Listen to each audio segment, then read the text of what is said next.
All right, I am going to go ahead and start digging in. Um, let's do a little bit of housekeeping. All right, first of all, there are no visuals in this. I don't have a slide deck. I'm not going to subject you to PowerPoint. It's really me talking and taking questions in the chat. Um, I see the chat is acting weird. I think it has to do with the low bandwidth I'm dealing with. Um, this is an audio. You can really do this audio only, unless you really like watching me stand here and gesticulate because I am a hand talker. You can just put this on audio because there's nothing really to see. I'm not going to have anything to. I don't have any demos. If you're watching this on the replay, that might be different. Well, it won't be the replay, but if it's a video, I might add some visuals to highlight what we're talking about when I go back and edit that. But for today, that is not an issue. The chat, I will check it periodically. It is too difficult for me to talk to you, to review my notes, and to handle the chat. So every couple of minutes or every few minutes or when there's a natural break in the conversation, I'll take a look at the chat and see if there are questions or comments or snide remarks. To participate in the chat, you do need to subscribe to the channel, and then there's a 5-minute delay. So after you subscribe, and then 5 minutes later, you can participate. The replay will be available right afterwards, probably 5 or 10 minutes afterwards. So if you need to leave and want to come back and see what this was all about, it'll be there, and I will tidy it up much later. So who the heck am I? My name is Boston Rhodes Blake. I added my middle name to my moniker because when I say Boston Blake, everyone thinks my name is Blake. So that's a new thing that I'm doing. I have a certificate in applied mythology from Pacifica Graduate Institute. I was raised by a depth psychologist or a depth psychotherapist, and depth psychology has been a huge part of my life since I was a kid. Not just from my mother, but also it always made sense to me. I was exploring depth psychology before I knew what to call it. And in 2018, I started my journey becoming a certified credentialed coach. And now I am an ICF PCC coach. And interestingly, mythological studies, applied mythology, and coaching work really, really well together because they help us see the patterns in ourselves that we don't necessarily recognize. Not just our patterns in ourselves, but patterns in the world around us at just about every scale. So archetypes, the gods and goddesses of ancient Greece and Rome and Egypt, archetypes of love and war and death, these are the perennial concerns of humanity. They are always there, they have always been there, they will always be there. And they are always interacting, and they interact in repeating patterns. And so studying depth psychology, studying archetypes, studying myth helps us see what's happening in the world at the level of pattern. Those patterns, sometimes they're massive waves in the ocean, and they're really bigger than we are. Sometimes they're ripples, and they're things that we can work with and dance with. They show up in the body, they show up in nature, they show up in communities, they show up on the planet, and they show up in the cosmos. Astronomers and what am I looking for? Quantum physics sort of end up bumping up against similar things, biology, and so on. I was also a body worker for 20 years, and that's important for how I interact with this work because it happens in the body. It happens in the body. Something that Joseph Campbell suggested is that the archetypes are that what we see as archetypes, the patterns we see outside of ourselves are actually happening in the body. They are physical, physiological phenomena that then we see outside of ourselves. And that's a really useful way to look at it. We think about holding tension. We think about heavy lifts, we think about flexibility, we think about integrity. All of these things are phenomena in the body, phenomena of the body. And how I and what's happening right now is sort of how I got to this conversation. Last year, I had a meltdown in June of last year. The circumstances of the world, and especially what was going on in the United States, just nearly broke me. And I had a panic attack, and that led me to get out of the United States. And so I headed to Mexico. And I've been traveling around Mexico, and I'm now in Zipolite, which is on the southern shore of Oaxaca. And it is a beautiful, magical place. And in grounding here, I'm able to see more of the patterns that I was inside of from the outside. So a lot of the work that I'm talking about today, I started this work before we got here. But it's been more crystallized since I've been able to step outside. And I've really been avoiding giving this talk. It's been on my mind for a very long time. In fact, I found my first draft of this from about 2 years ago. My thoughts have really evolved since then. And I was trying to get people to subscribe to my other YouTube channel where I share more personal things. And I asked my friends what they would like to hear, and my buddy Joel said, why don't you talk about how myth can help us navigate this moment we're in? And I thought, crap, that is exactly the work I need to do, but it feels like a heavy lift. So this is what we're doing now. I went to the very first mythic concept that came to mind when he pulled that out, and that is that we are living in a trickster moment. This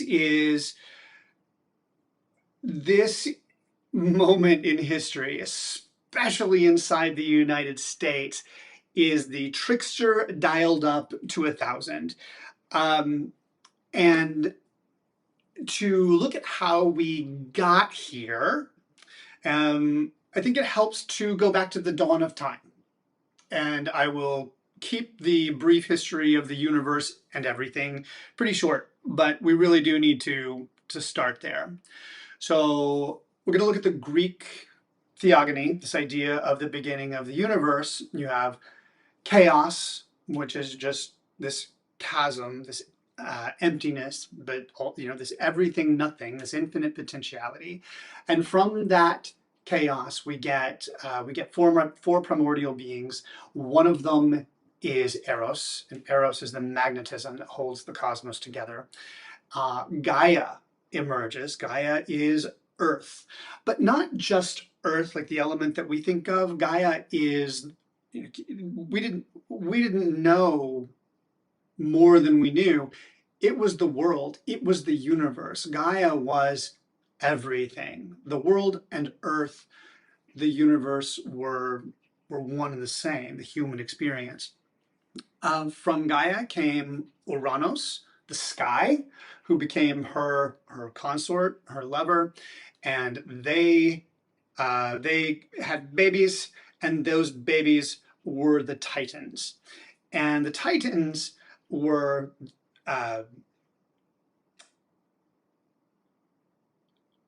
apparently a threat to Uranus, and so he, as these Titans are born, he shoves them each back into the mother, back into Gaia, and so they're never allowed to be born. They're never allowed to express, and these are really primordial forces. They're light, shine, and perception. They're shadow, but then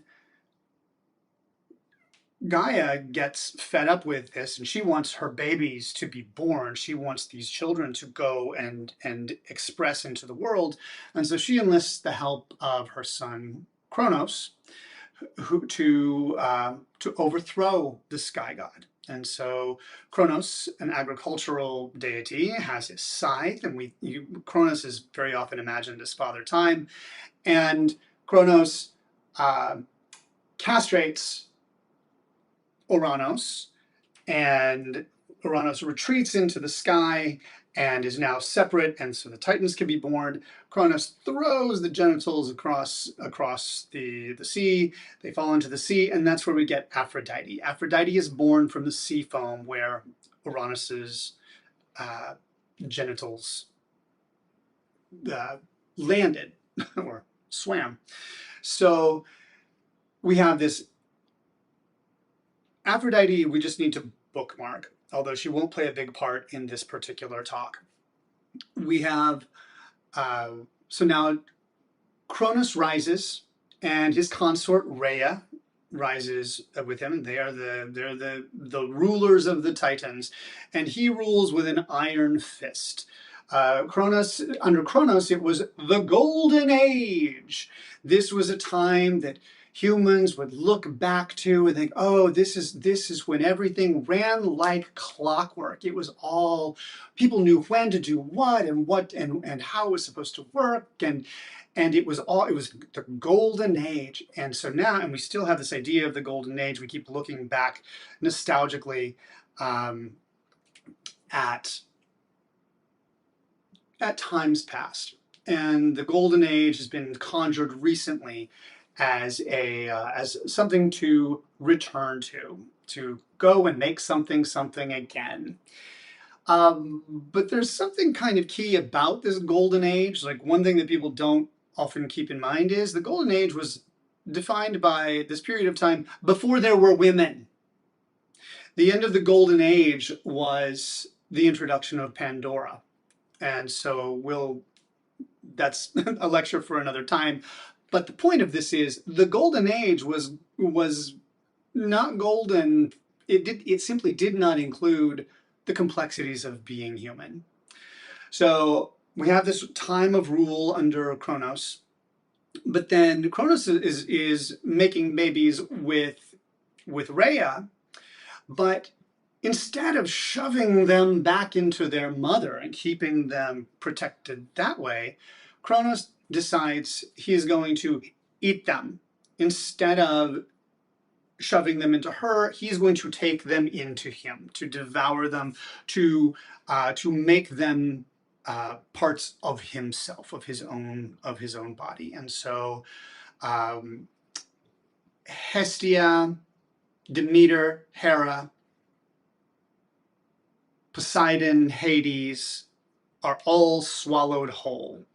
And then when the sixth baby is born, Rhea has had enough. She wants one of her children to be saved, and so she rescues the baby Zeus and takes Zeus to an island where he can be raised, and then feeds a rock to Kronos instead of the baby. So Kronos may not have been the brightest bulb in the cave, but that's how this went. So now we have these two sort of versions of rulership. One is keeping everyone infantilized. The other is keeping them controlled. And then Zeus grows to maturity, and it's time for him to overthrow his own father. And so he poisons his dad. Dad vomits up the brothers and sisters, and together they overthrow Kronos as a group. This is important. So what we're getting to is Zeus then establishing a new order with his brothers and sisters, and dividing the kingdom and giving people the gods their realm and a seat at the table. Zeus is still the king, but it is now a conversation. This is the beginning of the idea. We see like the Knights of the Round Table. This is the beginning of the idea of democracy. We're not there yet, but you can see the seed planted there. And what's important about this is this is a psychic structure that works. You have Zeus as the executive function, the one who's responsible for making the decision, the final decision, and then you have these other parts of the self, these other human characteristics or characteristics of society. You have agriculture, you have death, you have contracts and agreements, you have and you have the emotional realm, and these are all sometimes competing forces inside ourselves. And so Zeus, from the mountaintop, takes stock and then makes the decisions and moves forward. We're in a moment in history right now, and this needs to be said, is that Zeus can be used as an example of a whole lot that's wrong with the world today. And there's the philandering, and there's the treatment of women, and we're not going to brush that under the rug.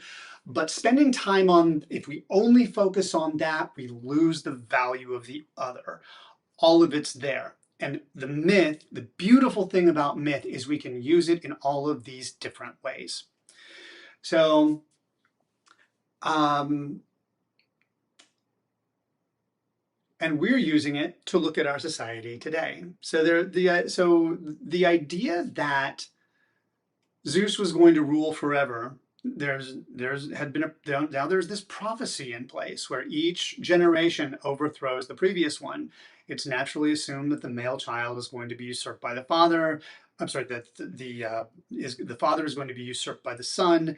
That is the natural order of things. That is what happens in life, is that the next generation takes over from the previous one. This is just how it works. It's not really up for debate. Just is how it is.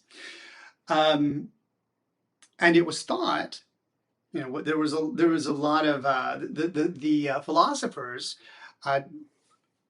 One of the discussions was that Athena was the heir to Zeus's throne, and that what we were seeing with the rise of democracy was Athena in play. Was Athena the goddess of wisdom and strategy and war at the helm? That may have been true. I like to think that that's how it was for a while, but it seems to me that now all of the sons and daughters of Zeus are taking their turn. And there are some human beings who are extra. They have an extra spark. They have that something that makes them captivating. And one of them was John F. Kennedy.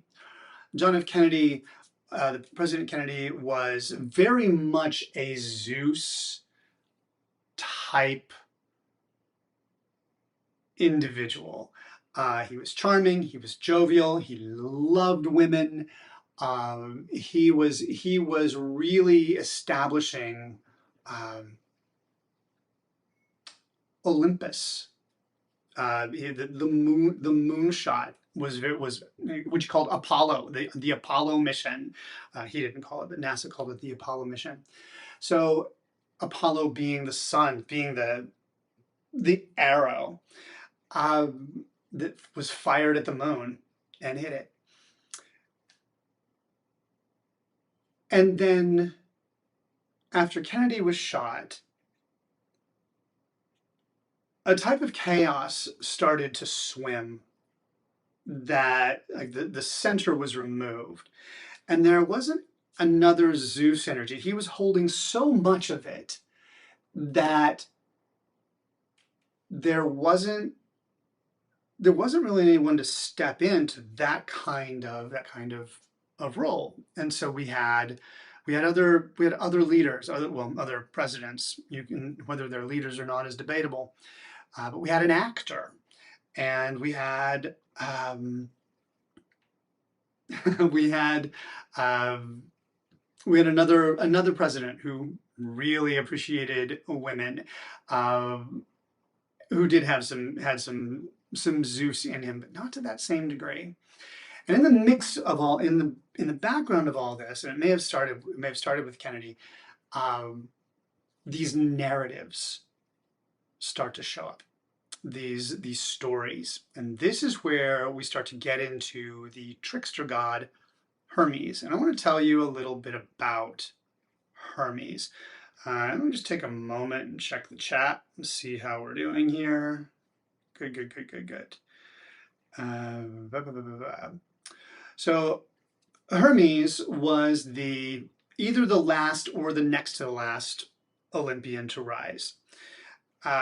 Depending on which story you go with, Dionysus might also be the last. But Hermes was the son of Zeus and a nymph, Maia. And Maia was hiding in a cave. She was a very introverted nymph. She was hiding in a cave, and Hermes was born to her in that outland. Not born in the castle, not born in the kingdom, but as a bastard child on an island. And so he's half legitimate and half marginal. And he was born at dawn, and by noon he had invented the lyre. He had fashioned it from this tortoise shell that he found outside, and by evening he had stolen his brother Apollo's sacred cattle.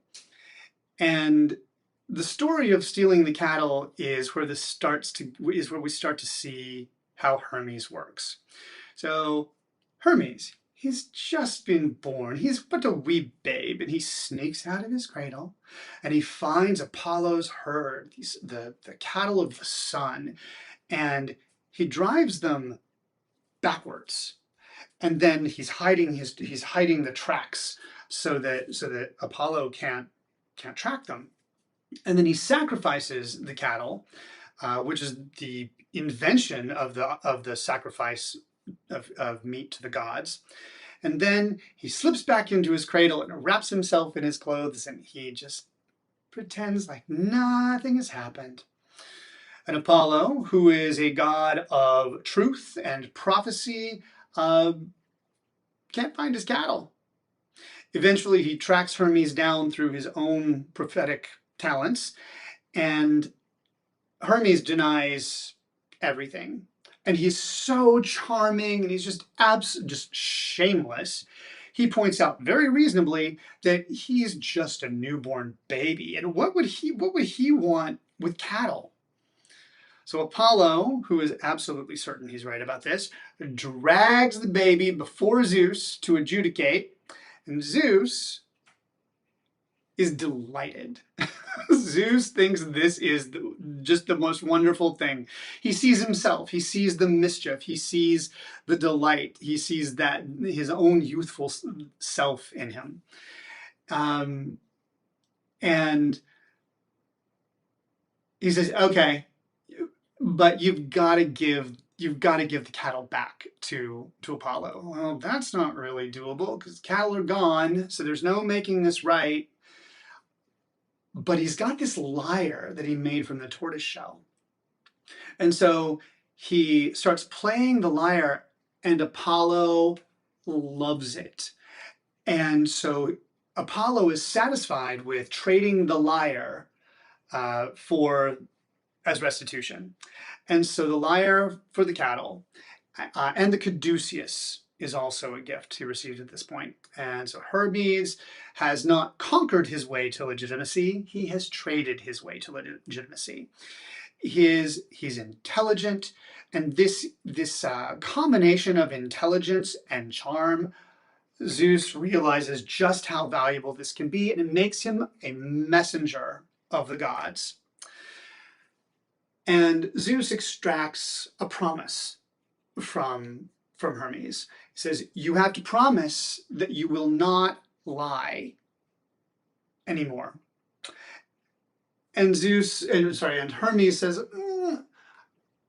okay, but I'm not promising not to tell exactly the truth.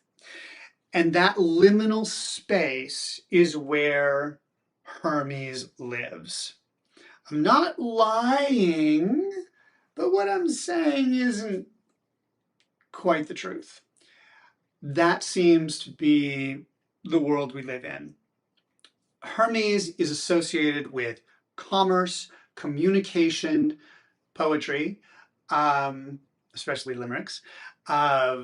with humor, wit, uh, and he's moving so fast you can't see him. He's the messenger of the gods. He's got to be everywhere. He has two other functions that are really important, but we're focusing on the trickster today.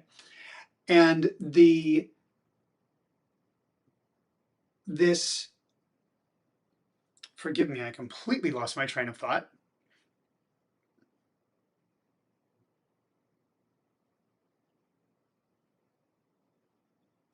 Right. So with currency, with money, with communication, if there's a god of the internet, it's Hermes. And if you take the internet and you take currency and then you look at cryptocurrency, cryptocurrency seems like the most Hermes thing that could possibly exist because it's what used to be gold and then it became paper, lighter and faster, and now it's something that actually doesn't exist in physical form. You can't hold a Bitcoin. That's very Hermes, that you just can't you can't touch it. You can see the effects of it, and the narrative around cryptocurrency is a trickster narrative. The goalposts keep changing. First, it was going to be this, and the value was the value was untraceability. Well, that's not true. Okay, well, now the value is a store of value. Well, that's not true. Okay, well, now it's a hedge against inflation. Well, that's not true. But by continuing to create a new narrative, it becomes, people are still like, oh, I want that. And that is very, very Hermes. That isn't to say that that narrative doesn't have value. The narrative does. Narrative can actually bring things into being. In politics right now, there's a phrase that is getting tossed around: flood the zone. Flood the zone with shit. That's Trickster. That's Hermes. Just say so much about so many things, and then everybody is swimming around. And if you're not looking at, you go, oh, that's what's happening. Even if they know that's what's happening, they still get lost in it. And so Hermes just has them spinning around and spinning around. And if you can pull back and go, all right, we just need to like take that chunk and go, there's the trickster at work. We also need to look at ourselves because the trickster works internally too. The trickster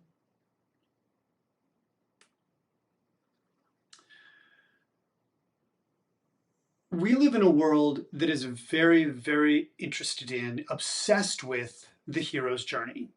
The hero's journey is a pattern in storytelling that was identified by Joseph Campbell, and it has been turned into something that I don't think it was ever really, quote unquote, meant to be. It is now something that you use in order to elicit a familiar reaction that gets people to buy your stuff. Also, there's Hermes again. But the hero's journey, the trickster, is very rarely something we like to encounter. It usually occurs as an obstacle. It occurs as something that we have to deal with. As I was getting ready for this live stream, technology everything was working, and then I turned it on, and suddenly my camera is not mirroring me. So if I move one way, it moves the other, and I'm constantly checking for that. The feed didn't have enough juice to hold for a minute. All these things that I had set up and dealt with just moments before suddenly weren't working. Very, very trickster. But it gets things moving forward. It moves me into problem-solving mode. But in a hero story, we tend to think of the trickster as the enemy. And if you blow this up to, I don't know, religion, the trickster becomes evil. The trickster becomes the villain. I think it's completely reasonable to say that in Dante's work, the Divine Comedy, Lucifer is a trickster character. But when we we put this inside of, well, definitely in the Garden of Eden, the serpent is the trickster. Who says, and the trickster, when the trickster convinces Eve, or doesn't even convince, but says, "Here, eat this," um, it's not like, yes, they get expelled from the garden, and the whole story begins. It's the birth of consciousness. The trickster shows up when things are calcifying. And I think this is what it can be difficult to remember the world before 2020, but in 2020, a lot of people started saying, I just want to go back to normal. I just want to go back to normal. I just want to go back to normal. Well, in 2019, I was so burned out I could barely see straight, and I never want to go back to that again. Normal sucked. Normal sucked for a lot of people, but the events of 2020, the pandemic, was so disturbing, and people just wanted to go back to something predictable. But it had never been normal. People were just accustomed to it.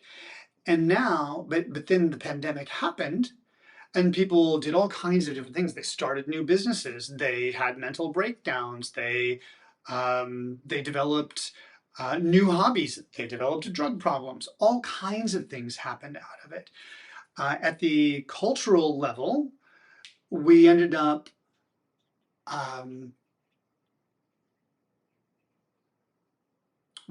with a real, I think, a real loss. Instead of taking it as an opportunity to move things forward into something new, to create something new, there's been this real push to go back to this imaginary thing that was before. Again, back to a golden age, back to when things were better. And the question is, for whom? The trickster can run wild in this territory. The trickster, and I think now what's happened, if we sort of connect these dots with Zeus, the Zeus archetype, that executive function, that kind of leadership is missing. And Hermes has slipped into the throne room and is like, no one around, huh? And he puts on Zeus's toga, and he grabs Zeus's scepter, and he hangs out and starts telling a story. And he starts a movement away from the center, a movement of chaos. He's not evil. It's more about entertaining himself, and it's more about, let's just see what happens. Let's see what happens. There's no rhyme or reason to it. And all of the gods have this in common. There's no sense of consequence. There's no sense of consequence. But what if there's a gift inside of it? What if there's a gift inside of the chaos? What if being introduced to this world where we accept leaders saying the phrase alternative facts, it's not just the trickster who says that, it's also the trickster who accepts that. That's kind of a wild thing, really. Alternative facts. And then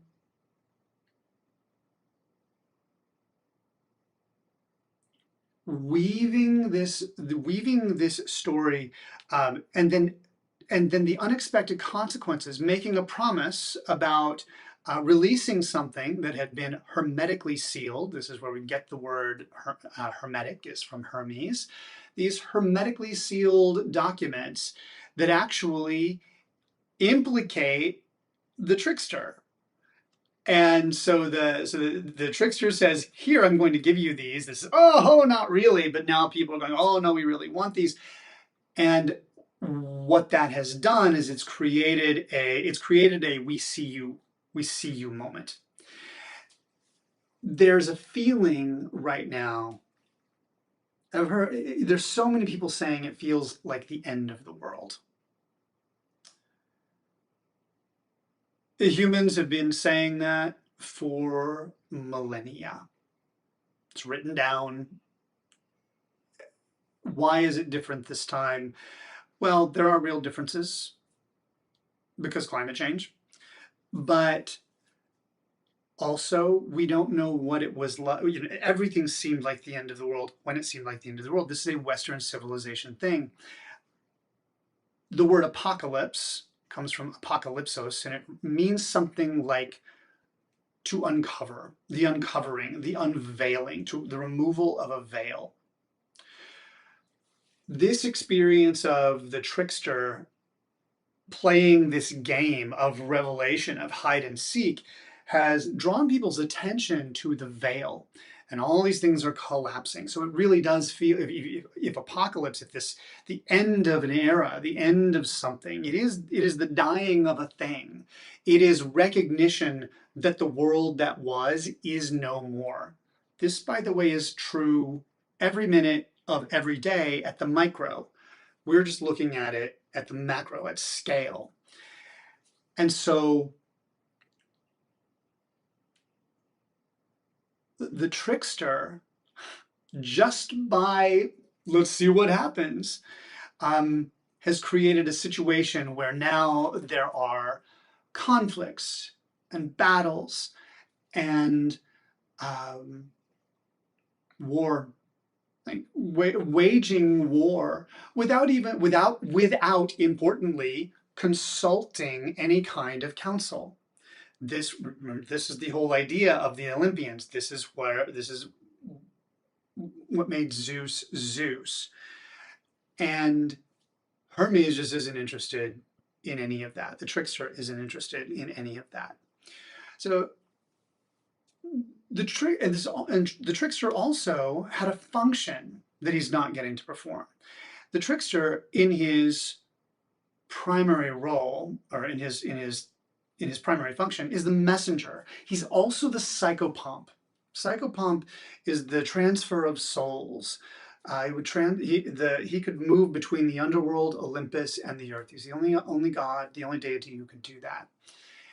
And Zeus and the kings had jobs for him. There were messages to deliver that needed to be delivered. They needed to be delivered with charm and care. Things need to be understood, and the gods needed to be well received.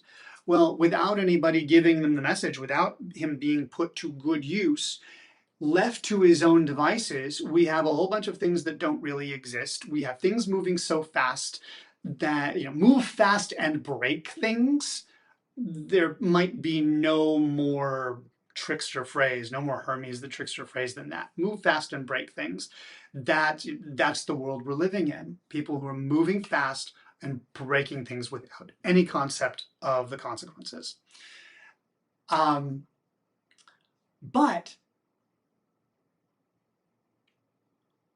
by giving communication a purpose, by being clear, and I don't mean just delivering a message, I mean being in communication, we can start to reclaim this by being curious about other people, by receiving the messages that we're given, evaluating them, bringing in other archetypes to work with this. So the story about Hermes and Apollo, the reason I use that particular story is because Apollo is a very different part of the spectrum from Hermes. Apollo is a god of truth and light. He shines the light in the darkness. He is a god of law and order and civilization. Too much Apollo and you get rigidity and calcification. Too much Hermes and you get the breakdown of everything. We need both. In fact, we need all of the Olympians, but this is an antidote, bringing critical thinking, bringing truth, bringing individual truth, The internet, was writing about this yesterday. I really worry about saying something incorrect on something like this, and people say, "Oh, you told a lie." I'm like, "No, I got something wrong."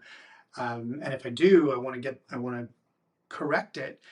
But then I see these people who have hundreds of thousands or millions of followers just spouting bullshit and taking no responsibility for it at all. They may think they're telling the truth. They may not. I don't know. They don't seem to care. That's hernia. That's just, let's just see what happens. It doesn't matter. Let's just be heard and just keep moving, keep moving, keep moving, keep moving, move fast and break things, like democracy.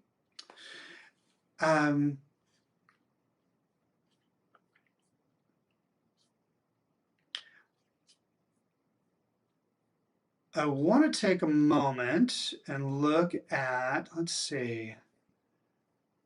Nope, no questions, comments about chat acting weird, but that was from a long time ago. I saw that. Still a low bit rate.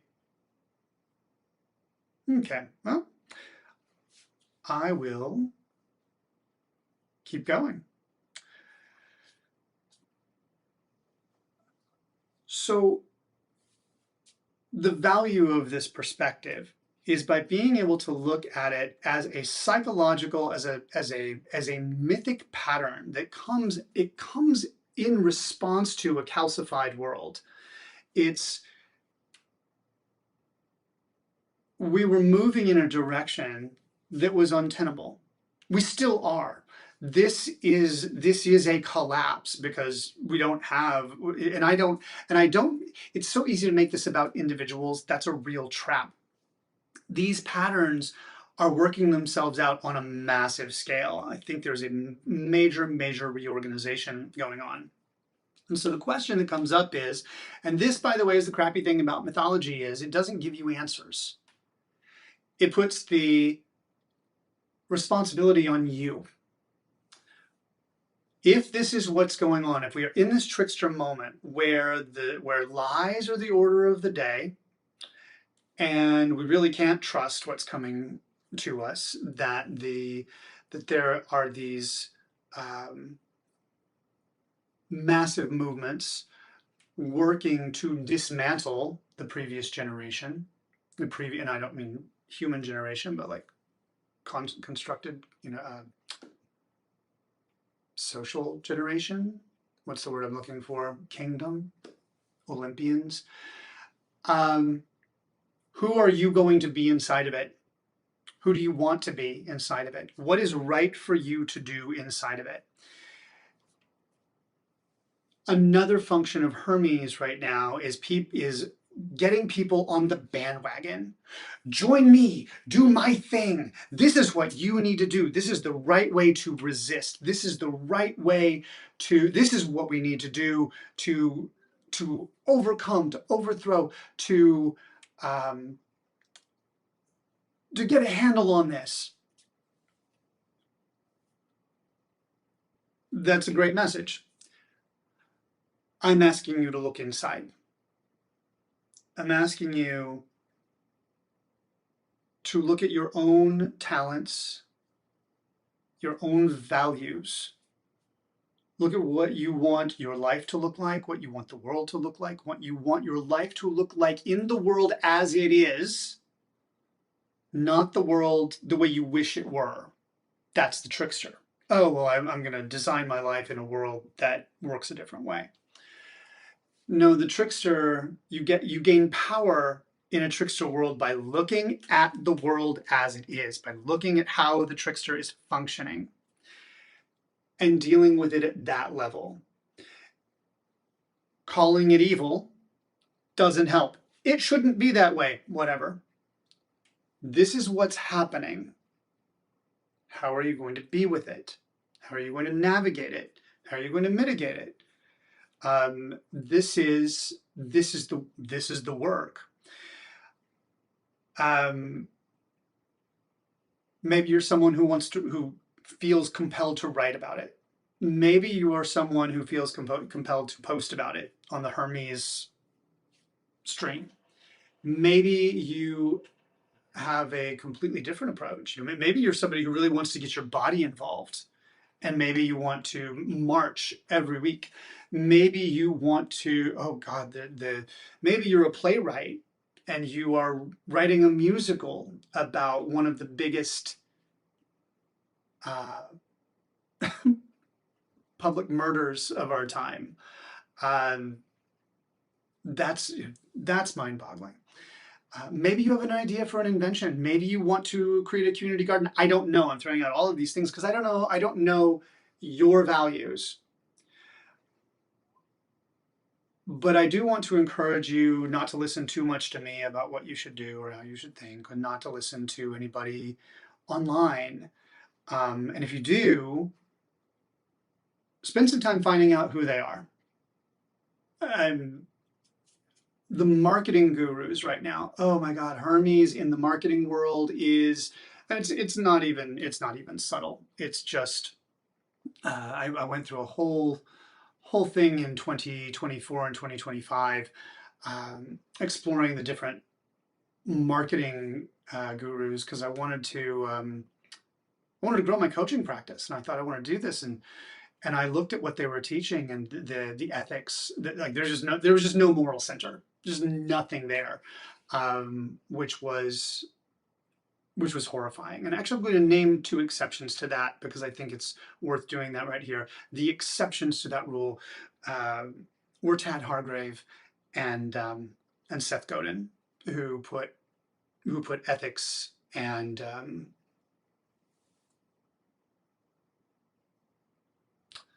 keep pointing to say morality. That's not it. Ethics and values first. So this marketing world is another face of the trickster, getting people to buy things they don't need. From the outside, so as I said, I'm in Mexico, and I'm watching the United States from the outside, and everyone who is burned out and exhausted, same way I was, overwhelmed by the stream of bullshit coming at you. And I was here when there was the dust up in Puerto Vallarta. I was in Mexico, and I got a lot of texts from people who were worried about me, which was very kind.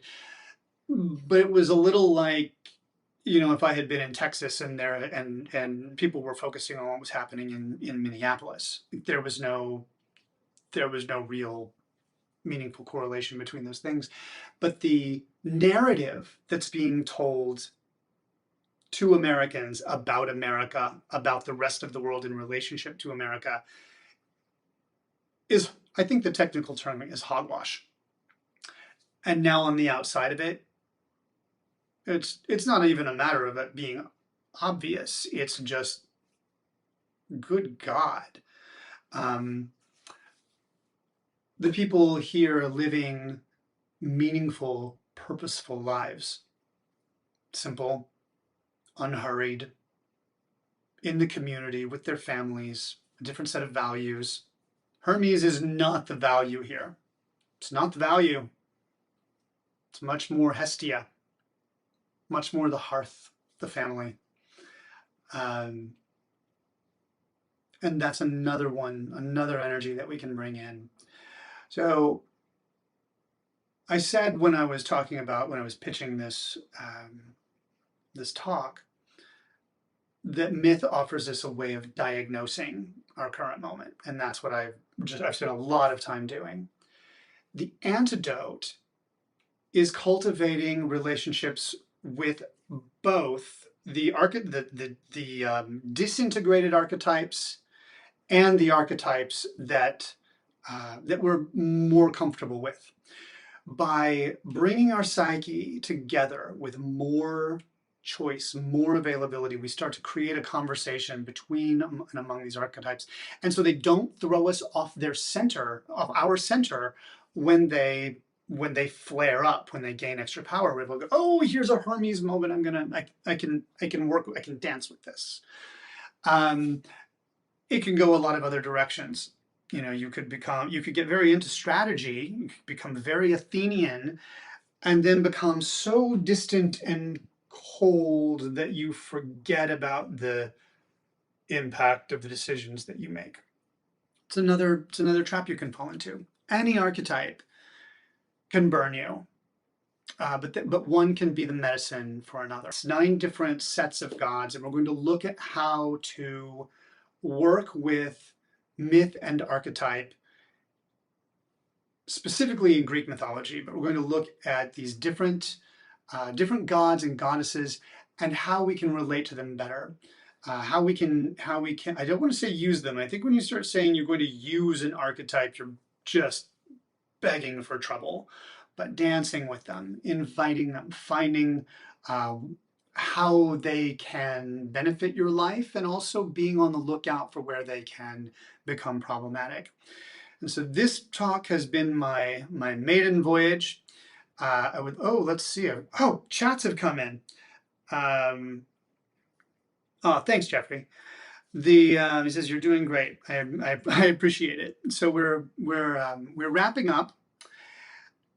This is where we're going next with this.